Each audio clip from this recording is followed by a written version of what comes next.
अस्सलाम वालेकुम, क्या हाल चाल है आप सब लोगों के। मैं उम्मीद कर रहा हूँ आप सब लोग खैरियत से होंगे और आप सब लोगों को जुम्मा मुबारक। अल्लाह ताला से दुआ है कि वो आप सब लोगों को इसी तरह से हंसता मुस्कुराता रखे, आमीन सुम्मा आमीन। अच्छा जी, आजकल तमाम लोग चाह रहे हैं कि हम लोग एक पुरअसर शख्सियत बने, हमारी बात के अंदर वज़न हो और हम लोग जब बात करें तो लोग हमें एडमायर करें, हमारी बात को सराहें और हमारी बात को सुनना पसंद करें। तो हमारा लहजा इस तरह से हो या हमारी जो बातचीत है, हमारी जो गुफ्तगू है वो इस तरह से होनी चाहिए।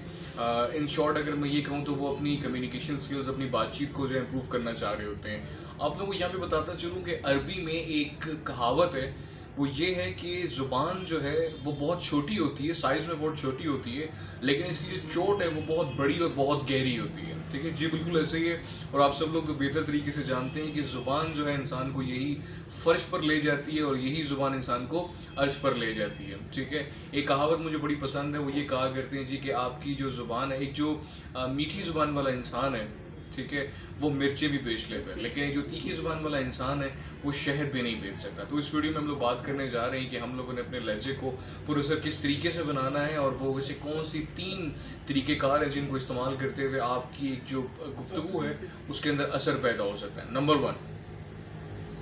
जब भी आप लोग बात करते हैं तो अपनी बातों के अंदर, अपनी ज़ुबान के अंदर, अपने लहजे के अंदर नरमी इख्तियार करें। देखिए, मैं आपको एक बात बताता हूँ, मैं आप लोगों के सामने बैठा हूँ और मैं आप लोगों के सामने वीडियो एक रिकॉर्ड कर रहा हूँ और मैं आप सब लोगों को अपना मैसेज पहुँचाना चाह रहा हूँ। अगर मैं ये जो अपना मैसेज है वो मैं बददिली के साथ करूँगा या मैं तंग आकर करूँगा या मैं इसलिए करूँगा कि यार मुझे कोई बोझ लग रहा है ये वीडियो बनाना या आप लोगों तक अपना मैसेज पहुँचाना, तो यकीन जाने मेरे लहजे के अंदर वो नरमी नहीं रहेगी, मेरे लहजे के अंदर वो प्यार नहीं रहेगा, मेरे लहजे के अंदर वो मोहब्बत नहीं रहेगी, मेरे लहजे के अंदर वो खुलूस नहीं रहेगा। तो सबसे पहली चीज़ आप लोगों ने ये करनी है कि अपने लहजे को नरम बनाएं, अपने लहजे के अंदर जो है वो नरमी लेकर आएँ, शाइस्तगी लेकर आएँ। तो आप देखिएगा आपके लहजे के अंदर एक अजीब सा जो है ना एक असर पैदा होना शुरू हो जाएगा। दूसरी चीज़ आप लोगों ने क्या करनी है, दूसरी चीज़ आप लोगों ने ये करनी है, जो अल्फाज आप लोग अदा करते हैं उसका चुनाव बहुत बेहतर तरीके से होना चाहिए। ठीक है, मिसाल के तौर पे अगर आप किसी को ये भी कहना चाह रही हैं ना कि यार आप किसी से कुछ चीज़ मांगना चाह रहे हैं, तो इससे बजाय कि आप उसको ये कहें कि यार मुझे ये चीज़ ज़रा दे दो,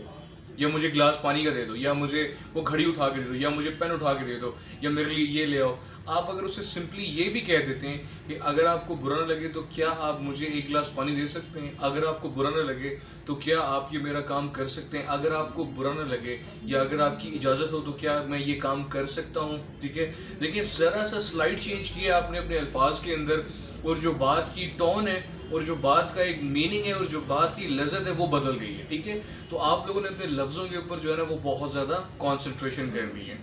तीसरी चीज़ जो कि मैं समझता हूँ बहुत ज़्यादा ज़रूरी है वो ये है कि जिसकी वजह से हमारे बहुत सारे मसले मसाइल खड़े हो जाते हैं, वो ये है कि हम लोग बात तो कर देते हैं, सम टाइम हमें ये लगता है कि हम लोग जो बात कर रहे हैं वो बड़ी ज़बरदस्त बात है और जिस तरह वो बात हमें समझ में आई हुई है, जिस तरह वो बात हमारे दिल और दिमाग में घर कर गई हुई है, तो दूसरे शख्स को भी वो बात उसी तरह से समझ आ जाएगी। तो आप लोगों ने करना कुछ इस तरह से, जब भी आप लोग किसी से कोई बात कर रहे हैं, कोई आर्ग्यूमेंट कर रहे हैं, कोई डिस्कशन कर रहे हैं, तो आप लोगों ने सामने वाले शख्स को एक दफ़ा लाजमी देखना है कि उसका समझने का लेवल क्या है, उसका आईक्यू लेवल क्या है, क्या जो आप वो बात कर रहे हैं क्या वो उसको उस तरह से परसीव कर भी पा रहा है या नहीं, क्या वो उस चीज़ को उस बात को उस तरह से समझ भी पा रहा है या नहीं। ठीक है, ये बड़े ज़रूरी है। मिसाल के तौर पर अगर आप एक बच्चे के साथ बात कर रहे हैं तो आपको अपनी लहजे की जो नरमी है, आपको अपने जो अल्फाज का चुनाव है, जो आपको अपनी मिसालें अगर आप उसे कोई या कोई नसीहत करेंगे तो उसको आपने मुख्तलिफ तरीके से हैंडल करना है। हाँ, यही अगर आप किसी आप ये कह रहे हैं कि नौजवान के साथ बैठे हुए तो उस वक्त आपको अपना लहजा, अपने अल्फाज और अपने जो आप ये कह लें कि बात करने का तरीक़ेकार है उसको चेंज करना पड़ेगा। अगर आप किसी बुज़ुर्ग के सामने बैठे हुए हैं तो आपको ये पता होना चाहिए कि जब मैं बुज़ुर्गों के सामने बैठा हूँ तो मैंने बुज़ुर्गों के साथ मैंने बात किस तरह से करनी है, मैंने इसके आदाब, मैंने इनके बुज़ुर्गों से बात करने के आदाब क्या हैं, बच्चों से बात करने के आदाब क्या हैं, किसी से कुछ सवाल पूछने के आदाब क्या हैं। ठीक है, तो जब आप ये चीज़ अपने जहन में रखते हैं कि मेरे जो सामने वाला शख्स है उसका समझने का लेवल कहाँ तक है, तो तब आपकी बात है वो सही तरीके से कन्वे हो पा रही होती है। तो ये 3 बेसिक चीज़ें हमारी गुफ्तगू को बेहतरीन बनाने के लिए। अपना बहुत सारा ख्याल रखिएगा। अल्लाह हाफ़िज़।